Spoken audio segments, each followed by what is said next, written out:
베드로전서 2장 24절에서 25절입니다.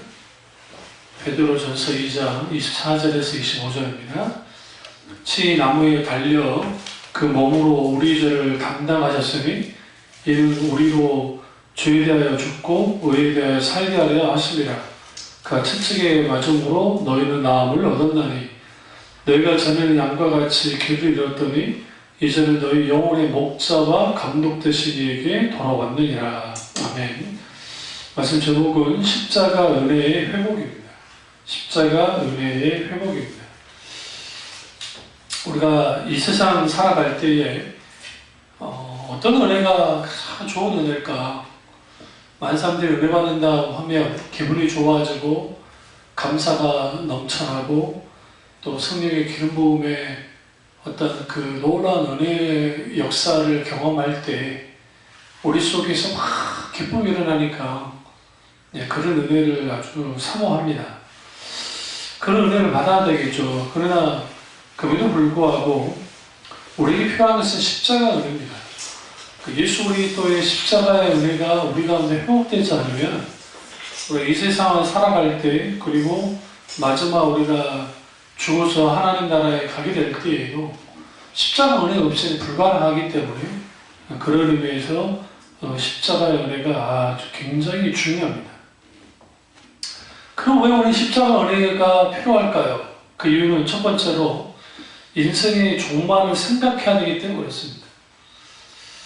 그러니까 우리가 지금 각 태어난 아이부터 시작해서 나이가 100세에 이르기까지 태어날 때는 순서가 있었을지 모르지만 이제 하나님 품으로 가게 될 때에는 그 순서가 없습니다.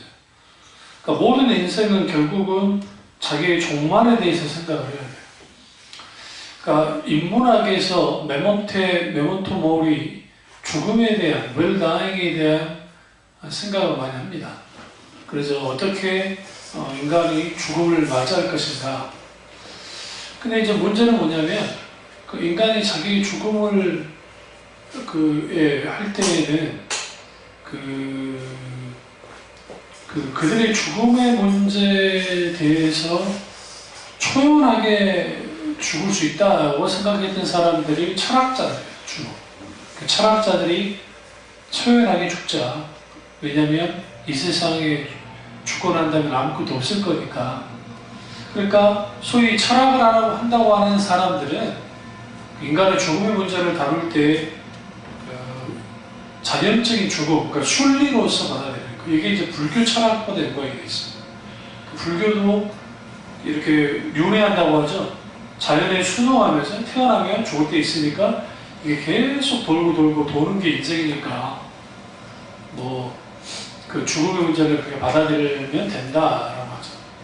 그러나 성경은 죽음의 문제를 인생의 끝이라고 말하지 않고 있어요. 이게 문제예요. 그러니까 죽고 끝나면 그까짓 뭐 문제될 게 없는데 죽고 난 다음에 뭐가 있어요? 심판이 있으니까 문제입니다. 주님 앞에 서야 돼요. 그리고 영원한 형벌을 받든 영원한 생명을 누리든 둘 중에 하나가 우리 가운데 있기 때문에 예수 그리스도의 십자가를 바라보면서 내 인생의 종말을 생각해야 돼요. 나도 언젠가는 죽는다는 거죠. 그 죽음의 문제 앞에 딱 섰을 때 우리가 반드시 붙들어야 될 게 뭐냐면 죽음 자체를 붙들면 우리는 절대로 뭐 할 수가 없냐면 이길 수가 없어요. 그러니까 사망과 그리고 인간을 향한 그 수많은 고난의 문제를 딱 맞닥뜨렸을 때 그 앞에 이길 자가 없다는 거예요. 근데 서 바울이 예수 그리스도의 십자가의 공로 안에, 은혜 안에 있을 때 그가 사망을 조롱합니다. 사망아 내가 쏘는 것이 어디 있느냐라고 하면서 사망을 조롱하는 거죠. 이것은 굉장히 중요한 거예요.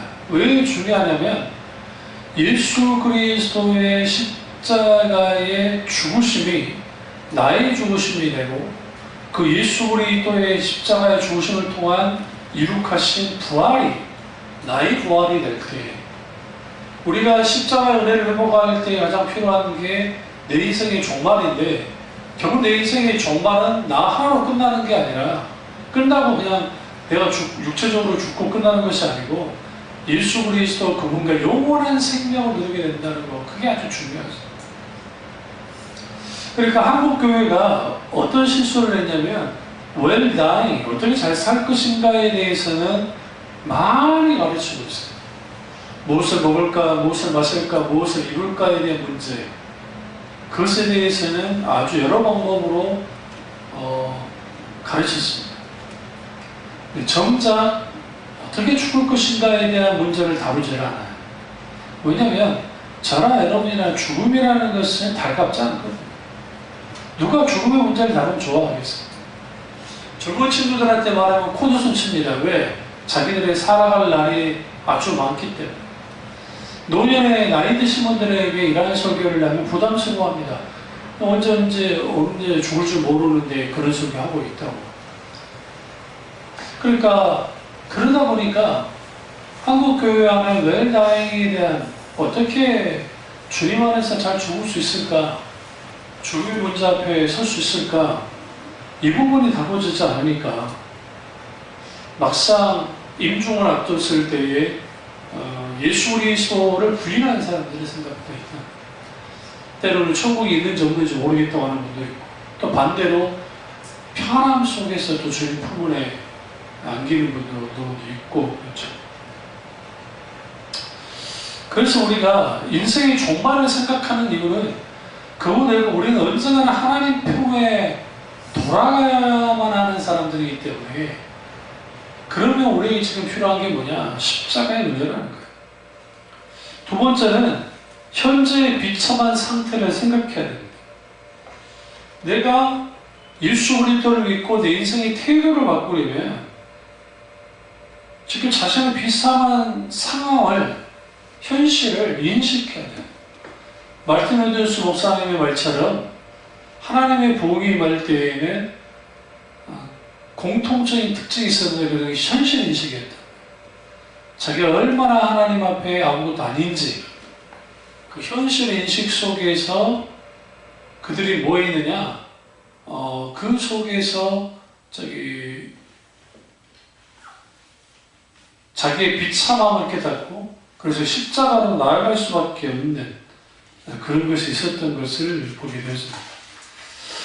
그래서 우리가 내가 나의 이 현재의 비참한 상태, 먹자 없는 양같이 유리방황하는 그러한 상태라고 한다면, 때로는 평안이 없고 찢어진 마음 상태, 난도질된 가슴밖에 없다고 한다면, 그랬다고 한다면 이 비참함을 하나님 앞에 가지고 나가야 돼요. 예수 그리스도의 십자가의 비참함은 어떤 비참함입니까? 극도의 악한 죄질이 나쁜 사람을 처형할 때 십자가 처형을 했거든요. 그러니까 예수님이 저주의 상징이 된 거예요. 비참함의 상징이 된 거예요. 근데 그 죄 없이 십자가에서 죽으신 예수 그리스도, 그분이 십자가에 달려서 죽으셨고, 십자가를 지고 올라갈 때 사람들이 침을 뱉고 뺨을 때리고 조롱을 했습니다. 심지어는 옷을 다 벗겨버렸어요. 수치를 당했다는 거죠. 그러니까 수치와 비참함을 당하신 주님이 결국 십자가의 은혜의 회복 속에서 우리가 마땅히 뭐 하길 원해요? 나의 현실 인식을, 내가 어떠한 상태에 있는지를 분명하게 알기를 원하시죠. 먼저는 뭐냐면, 회심하지 않고 예수 그리스도와 상관없이 살아가는 인생은 다 비참하고 비루한 인생으로 끝나버려요. 그러니까 아무리 좋은 강연들을 들어도 아주 명쾌하게 이렇고 이렇다라고 막 제시하는 분들이 있어요. 가슴이 막 시원해져요. 근데 실제로 다 그러냐고요? 그렇지는 않아요. 모든 문제의 해결점은 십자가예요. 그러니까 예수 그리스도의 십자가 외에는 없어요. 이현원 교수님이 저 글을 읽으면서, 우리 청해 작가를 읽으면서 뭐라고 말씀하시냐면, 그 기독교에 여러 진리가 있고 대단한 게 있다. 그런데 결국은 불변의 진리는 십자가라는 거야. 그러니까 예수 그리스도가 십자가에서 죽으셨고 그분이 부활하셨다는 거야. 그 이상도 그 이하도 없다는 거죠. 그러니까 이게 아주 중요한 말이에요. 그러니까 신앙의 근거와 바탕이 되는 것은 십자가, 예수 그리스도의 십자가.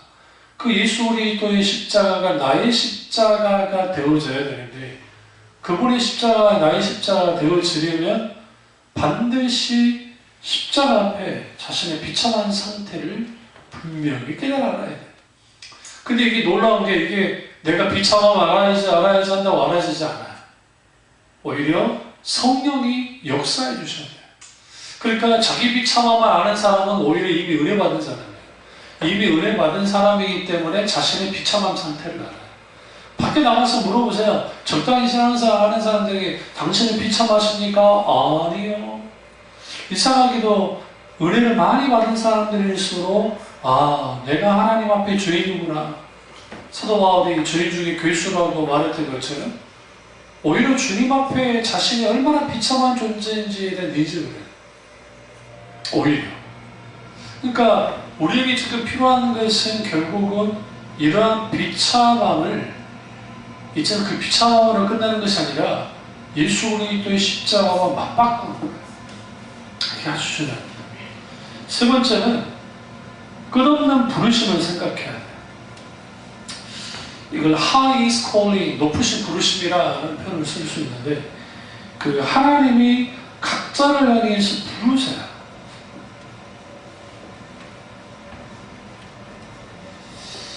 하나님이 부르실 때 인간이 일어나는 현상이 뭐냐면 창조주 하나님 앞에 자신의 죄로 인해서 눈물을 흘려요. 중요합니다.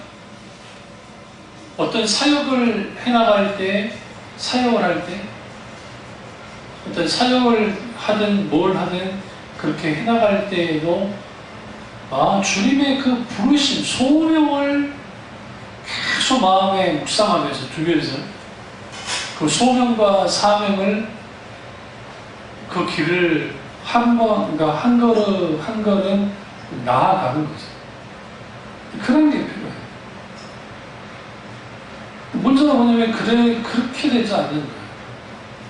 왜 그렇게 되지 않냐면, 잘 안 되냐면 이 세상 살아가면서 이런 일 저런 일 돈 버는지라 먹고 살기 위해서 그러다 보면 하나님의 부르심을 생각할 여유가 없어요.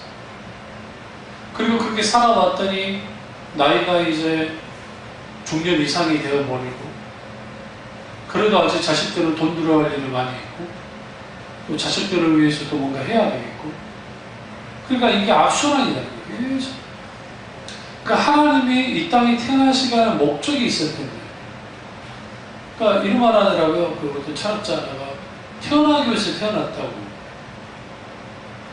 결국은 태어나기 위해서 태어났고 죽음은 자연스럽게 받아들여요. 그 말이 세상 논리에는 맞는 말이에요. 세상 논리는. 그러나 성경에서는 태어나기 위해서 태어나지 않아. 하나님의 계획 가운데서 태어났어요. 모든 인간.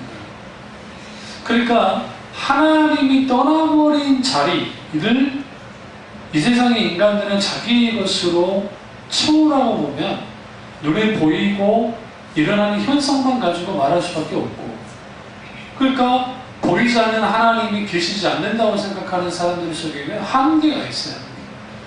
예서대학교 김찬동 교수님이 늘 말했던 것처럼 인문학을 계속 강의를 하다 보면 마지막에 가서 딱 닥치는 문제가 아까 넘지 못할 벽이 하나 있는데 그게 뭐냐면 죽음의 문제를 다룰 때다. 사람들에게 당신들 어떠한 철학자들처럼 그냥 담대히 그냥 그렇게 죽음에 맞서십시오 라고 말할 수도 있고 어떤 문학가들이나 기타 등의 예술가들이나 그들이 죽음을 맞이했던 것처럼 그렇게 하십시오라고 할 수 있는데 정작 그것이 해결점이냐는 거예요. 그렇지는 않다는 거죠.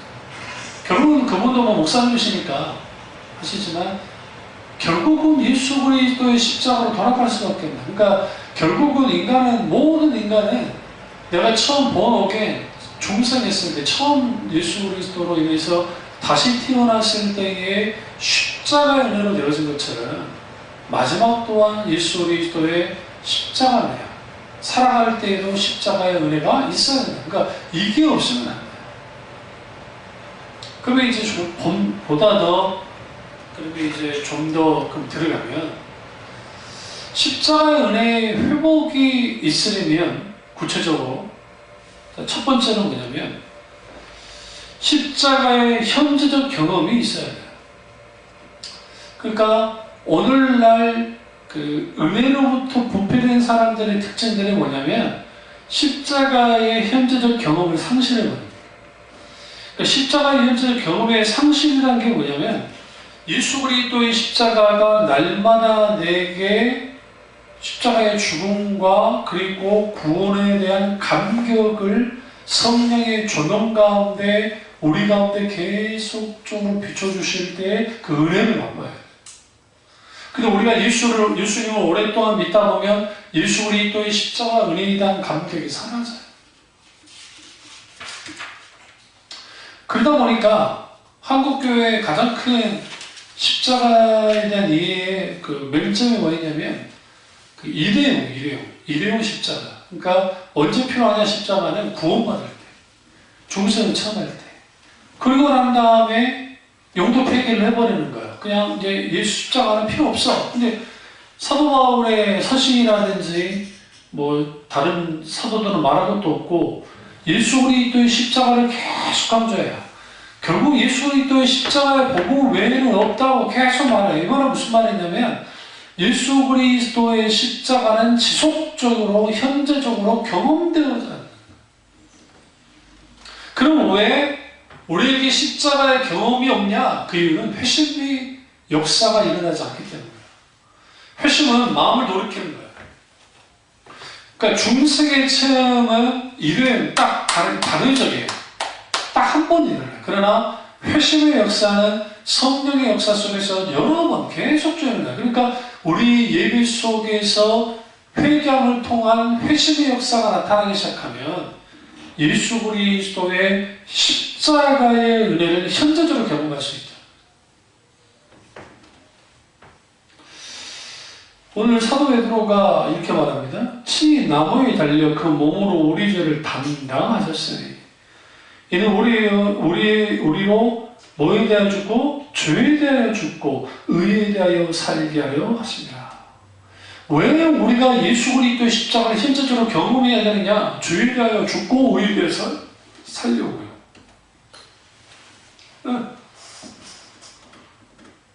그러니까 왜 우리가 죄로 인해서 빈번하게 질까? 그러니까 패배를 할까?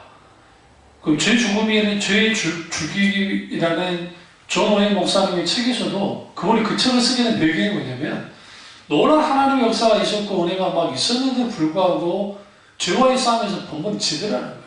그 이유가 뭘까? 충분히 다루니까 여러 이유가 있어요. 사탄의 공격이 있고 인간의 본성이 죄에 대한 아담의 타락한 본성이 그렇게 만들기도 하죠. 그러나 실질적으로 근본적인 원인은 딱 하나였어요. 그게 뭐냐면 하나님의 은혜의 상실이에요. 그러니까 하나님의 은혜가 우리 속에서 강하게 부어지면 죄와의 싸움에서 이기기 시작해요. 이걸 이제 김단준 목사님은 은혜의 현재적 통치라는 표현을 썼는데 하나님의 은혜가 현재적으로 우리를 통치하기 시작할 때 죄와 싸움에서 이기기 시작하는 거예요.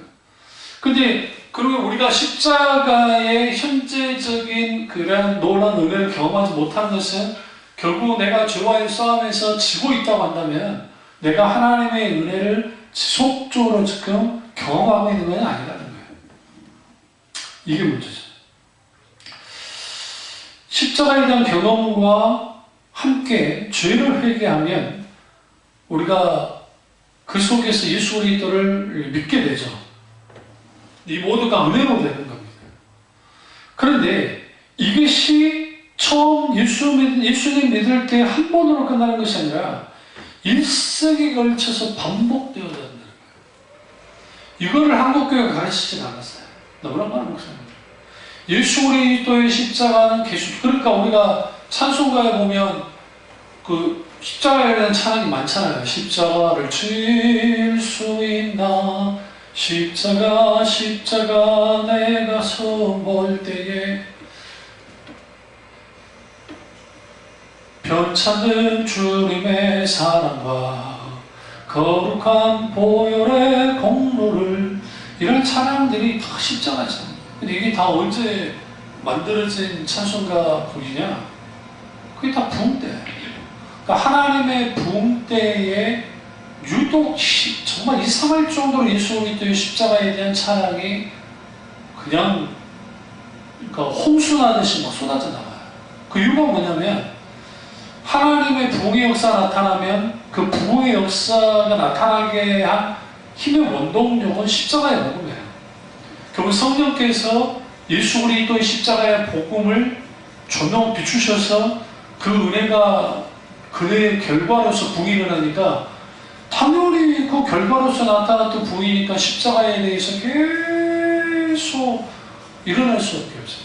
그러니까 우리 개인의 신앙의 부흥이 일어나려면 앞에서 아무리 화려한 설교를 막 하고 막 은혜로운 설교를 하고 능력의 설교를 해도 항상 내 현재적 삶 속에서 십자가를 경험하는 역사가 나타나지 않으면 은혜가 계속적으로 부어지지 않아요. 그러니까 어떤 집회 현장에서 은혜를 받을 수 있고 그거 필요 없다는 건 이제 필요해요. 그러나 그 은혜가 계속 지속되게 하는 것은 예수 그리스도의 십자가가 내 일생에서 계속적으로 십자가 은혜가 반복되는 거예요. 물론 2000년 전에 예수 그리스도가 십자가에서 죽으신 그 사건은 당회적이에요. 예수님만이 그 일을 감당하셨어요.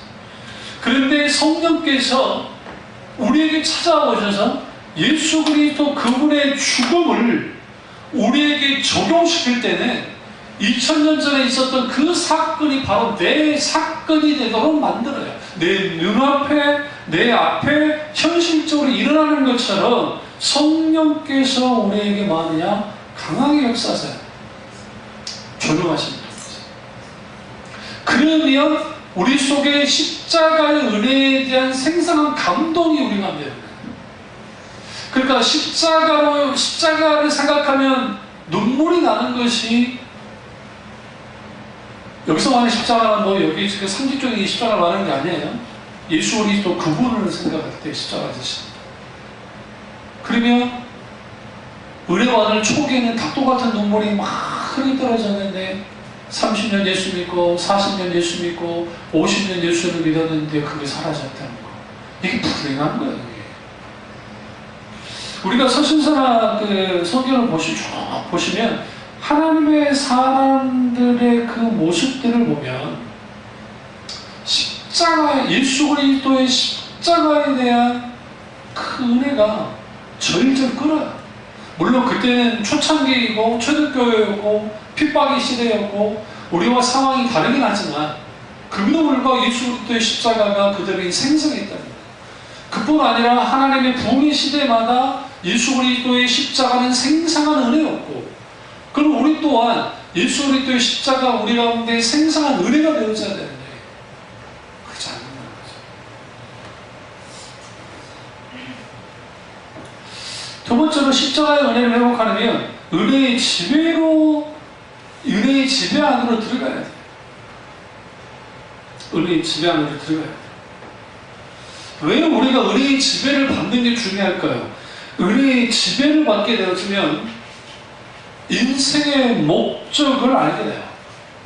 반대로 은혜로부터 멀어지면 인생의 목적을 잃어버립니다. 그러니까 은혜로부터 멀어지면 십자가의 경우 나와 상관이 없는 것이 되어져 버려요.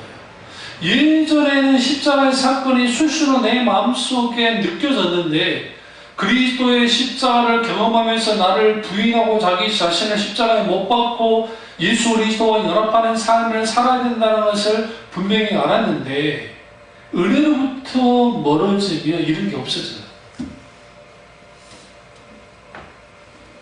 그러면 십자가 경험은 한 추억으로 끝나요. 그러니까 과거에 내가 예수 그리스도의 십자가를 경험했어 라고 하는 추억 속에 딱 있게 돼요.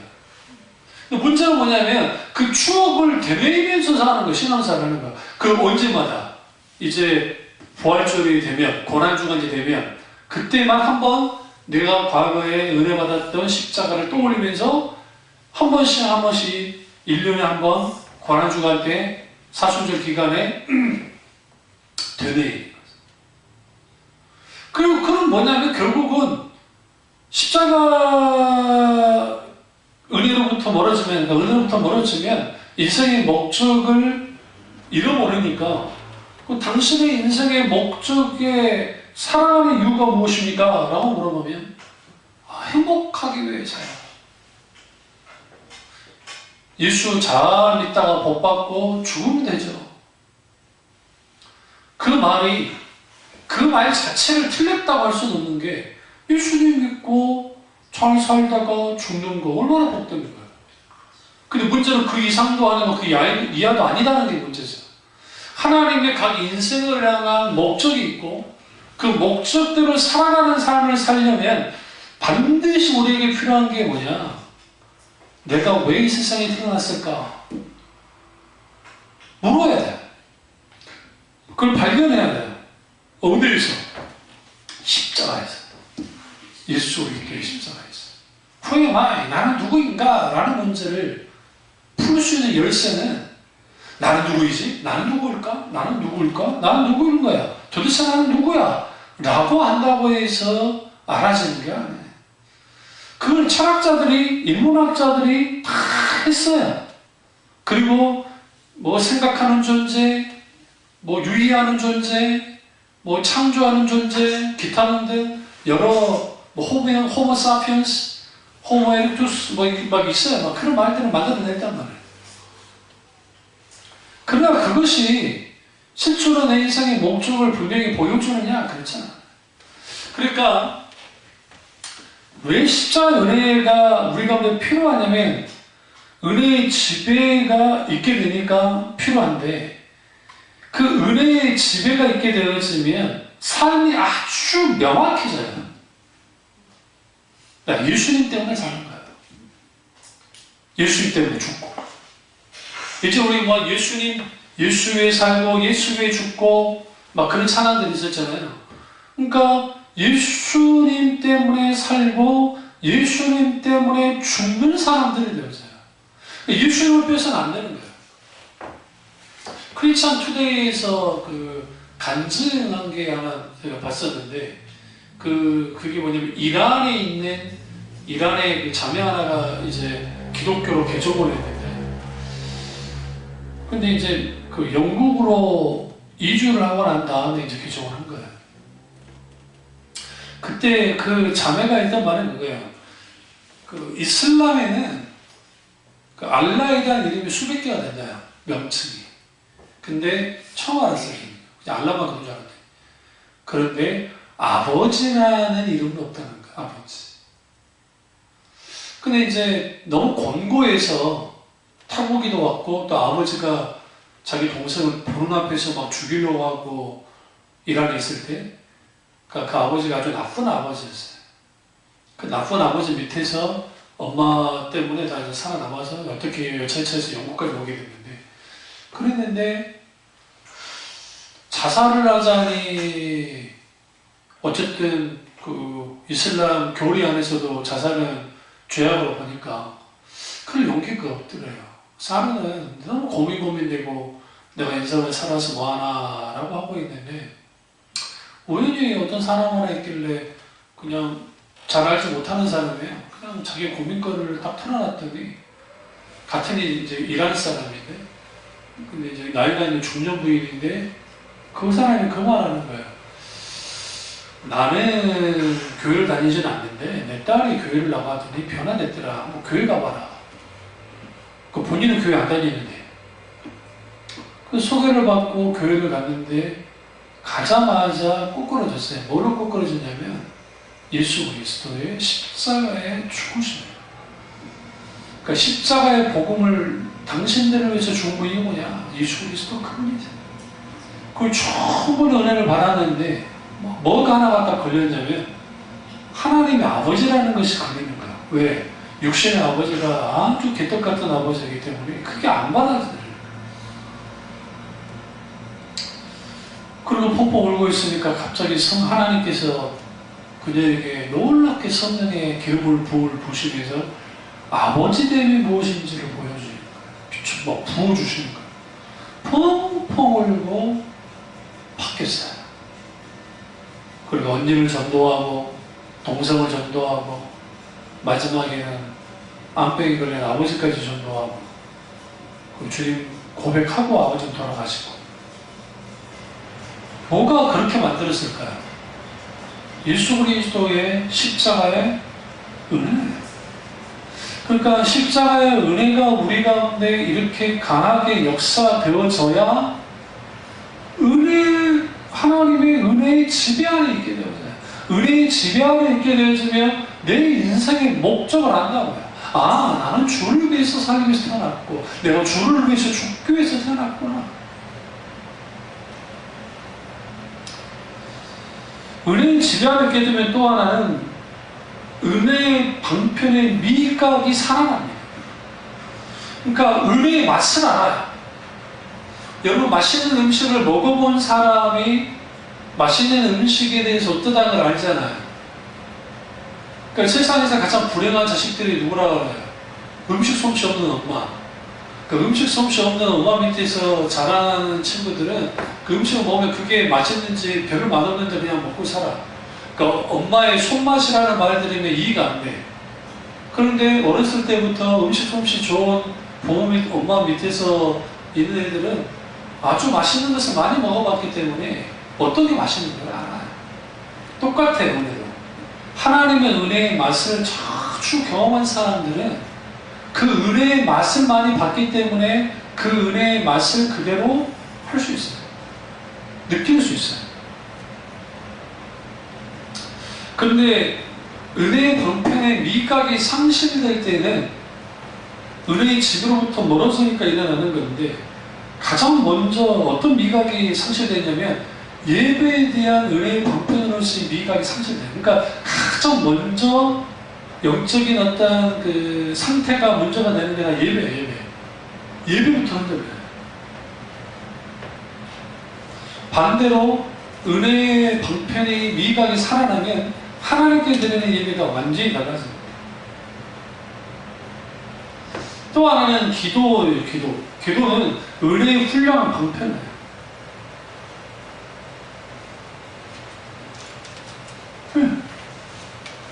기도의 내용이 달라져요. 기도의 방향성이 달라져요. 그러니까 오늘날 너무나 많은 사람들 기도할 때에 기도는 문제 있을 때만 하는 거라 근데 생각하는데, 요즘에는 문제가 있어도 기도 안 하니까 문제죠. 문제가 없어도 하나님과의 친밀한 교제를 위해서 주님과의 대화하고 영적인 호흡을 위해서 기도를 해야 되는데 기도하지 않죠. 왜냐하면 은혜의 지배 안에 있을 때에는 기도하는 게 기뻐요. 즐거워요. 근데 은혜의 지배로부터 벗어나면 단 1분 기도하는 것도 싫어요. 힘들어요. 실제로 그래요. 실제로. 그래서 하나님은 기도를 통해서 우리 은혜를 전달해 줍니다. 그래서 기도가 은혜의 방편이 되어져요. 이게 아주 중요합니다. 예수 그리스도의 십자가의 죽으심, 구속을 위한 고난, 이러한 것들이 은혜의 수단인데, 그럼 또 은혜의 수단 중에 하나는 뭐냐면 성찬이야, 성찬. 이게 몸으로 드리는 예배라고 말합니다.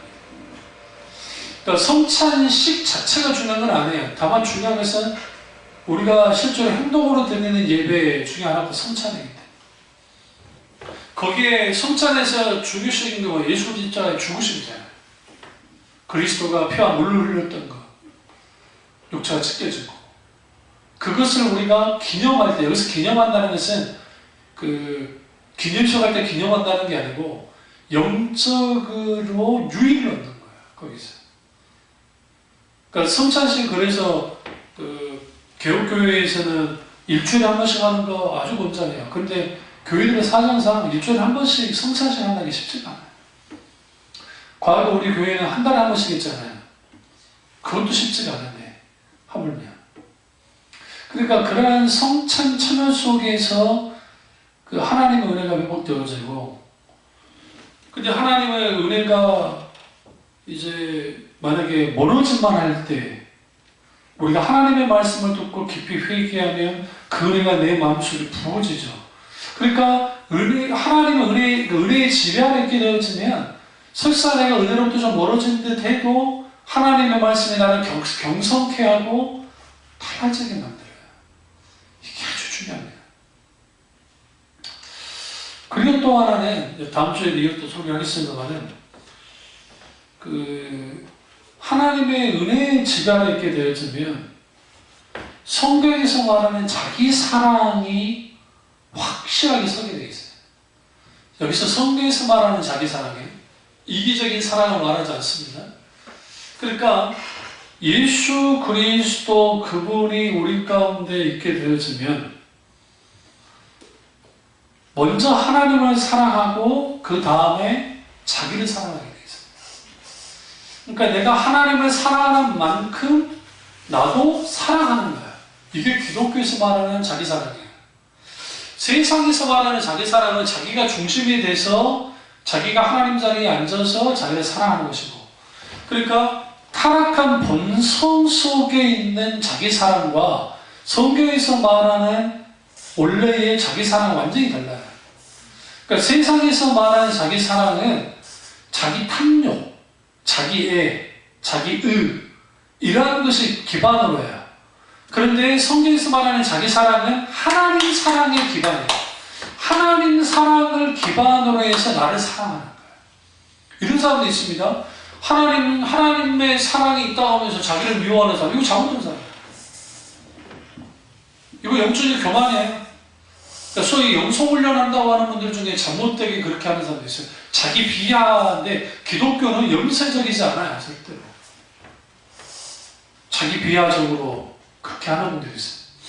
그러니까 예수 그리스도 십자가 앞에서 자기를 부인하고 자기 십자가를 지는 비하라고 한다면 괜찮아요. 자기 낮추는 거라면. 그게 아니고 내가 하나님 사랑해. 근데 나는 무조건 이렇게 막 자기 비하적으로 한다. 이게 일종의 겸손을 가장한 자기 영적인 의를 드러낼 수도 있어요. 사실은.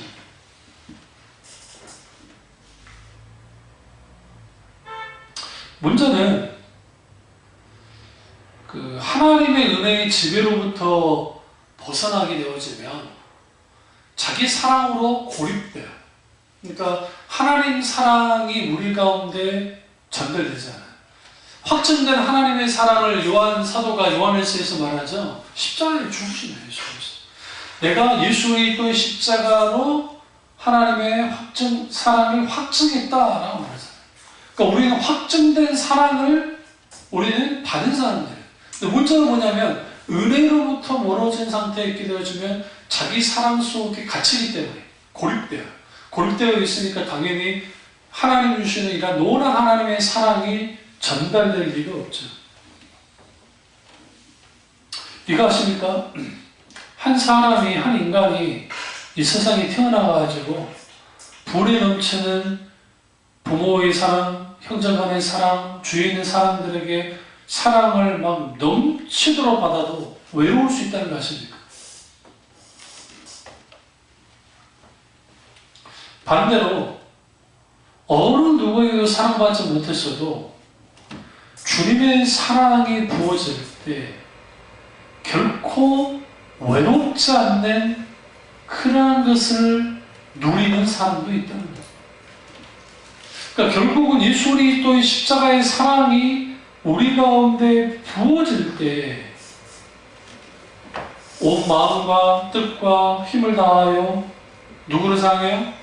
여호와 하나님을 사랑하고 내 이웃을 내 몸과 같이 사랑한다는 의미 속에서 이웃을 사랑하는 것, 그게 가능하려면 하나님의 사랑이 내게 나의 사랑이 되어야 되고 그 하나님의 사랑을 가지고 내 이웃을 사랑하게 되고, 그러니까 자기를 사랑하듯이 남을 사랑할 수 있는 그러한 힘의 원동력은 하나님의 사랑이에요.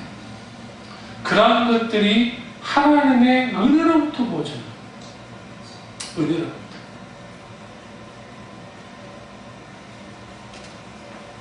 그리고 이제 실제로 이렇게 회복의 은혜가 있게 되어지면 조금 더 나가겠습니다.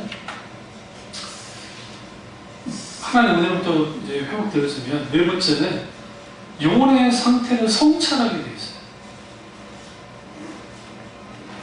자기를 성찰합니다. 나는 어떤 사람인가? 참 놀라운 게 하나님의 은혜 가운데 있으면 자기 반성이 쉬워요. 근데 하나님의 은혜로부터 멀어져 있으면 자기 반성이 힘들어요. 어떤 설교 말씀을 듣고 그 말씀 때문에 아 그래 내가 참 이게 잘못됐구나. 그 은혜 받은 사람이고 야 지는 얼마나 영적으로 산다고 목사라는 사람이 저따위로 설교해 라고 하는 사람들도 있고 반가워하는 사람도 있어요. 그러니까 은혜로부터 멀어진 사람들의 특징들은 설교 말씀을 들으면서 반갑니다. 그 25절을 보시면 베드로 오늘 읽었던 2장 25절 보면 너희가 전에는 양과 같이 길을 잃었더니 이제는 너희 영혼의 목자와 감독되신 이에게 돌아갑니다. 결국은 양과 같이 길을 잃었던 나를 발견하게 될 때, 자기 성찰이 있게 될 때 영혼의 목자와 감독되신 주님께로 돌아가는 거예요.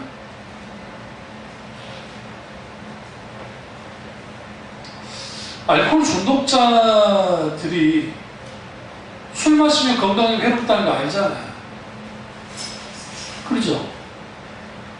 그런데도 불구하고 건강이 해롭다는 것보다 알코올을 마시는 기쁨이 더 크기 때문에 알코올을 마시잖아요. 담배도 마찬가지죠. 담배가 해롭다는 거 너무나 잘 알지만 담배를 피움으로 인해서 주어지는 기쁨이 크니까 그 담배를 못 끊는 거예요. 이게 영적으로 부패가 되어지면 내가 바꾸고 싶고 내가 뭔가 달라지고는 싶은데 안 되는 거예요. 문제는 뭐냐면 그 수준으로 끝나는 거야. 안 되는구나. 거기에 깊은 자기 성찰까지 들어가지 못해요. 하나님의 은혜가 우리 가운데 부어지면 깊은 자기 성찰이 있게 되죠. 특별히 하나님의 말씀을 통해서. 때로는 성찰을 참여하다가 기도하다가 은혜의 수단들 속에 있어요.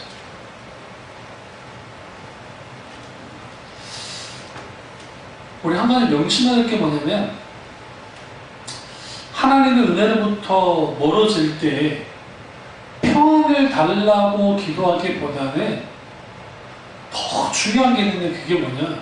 자기 자신을 볼 수 있게 해달라고 기도해야 돼요. 하나님, 저 자신을 바로 볼 수 있도록 도와주십시오. 우리가 그렇게 하나님 앞에 간절히 기도하면 하나님께서 은혜의 빛을, 성령의 조명의 빛을 비춰서 우리 자신의 모습을 정확하게 볼 수 있도록 해주세요. 그때 우리 가운데 있게 되는 반응이 뭐냐면 아, 은혜 아니면 안 되겠구나.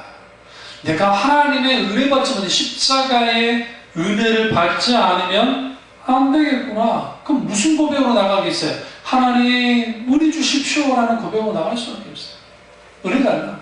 하나님 십자가의 은혜를 주십시오. 문제는 하나님 은혜로부터 멀어지면 내가 하나님께 나아가려고 하지만 그게 잘 안 돼요. 잘 나아갈 수가 없어요. 이때 잘못된 생각이 하나가 딱 들어오는데 그게 뭐냐면 하나님이 나를 싫어하시라. 하나님이 나를 버리셨어. 하나님이 나를 멀리해. 하나님이 나를 외면해 라고 하는 생각이에요. 그러니까 하나님이 돌아갈 수 없겠구나 라고 자포자기 합니다. 이게 원수가 주는 것이에요. 우리의 타락한 본성이 이렇게 만들기도 하고. 그러니까 하나님을 향한 원망의 마음을 갖게 만들고 자포자기하는 마음을 갖게 만들어요. 그러니까 오히려 하나님의 은혜로부터 이탈해요. 그러나 반대로 우리가 자기 자신을 보여달라고 하나님 앞에 기도하고 내 상태를 정확하게 볼 때 하나님 은혜가 아니면 안 된다는 것을 내가 알잖아요. 그러면 하나님 지금이야말로 나와 함께 해달라고, 지금이야말로 하나님의 은혜를 베풀어 달라고 예수 그리스도 그분을 깊이 생각하는 거예요. 그리고 십자가를 묵상하는 거예요. 그리스도의 십자가. 그러면 거기에서 예수 그리스도가 우리의 시선을 자신을 향했던 우리의 시선을 주님을 향한 시선으로 돌려놔요. 그리고 기도할 때 그 속에서 하나님의 은혜가 우리 가운데, 그러니까 은혜가 회복되어지고 그리고 믿음이 회복되어져요. 이것을 통해서 우리는 뭐 하게 되냐면 이것을 통해서 십자가의 하나님의 은혜가 회복이 되어집니다. 다음 주에는 좀 더 이제 깊이 들어가서 십자가의 은혜를 어떻게 이제 더 구체적으로 회복할 수 있는지 나누도록 하겠습니다. 기도하겠습니다. 기도하실 때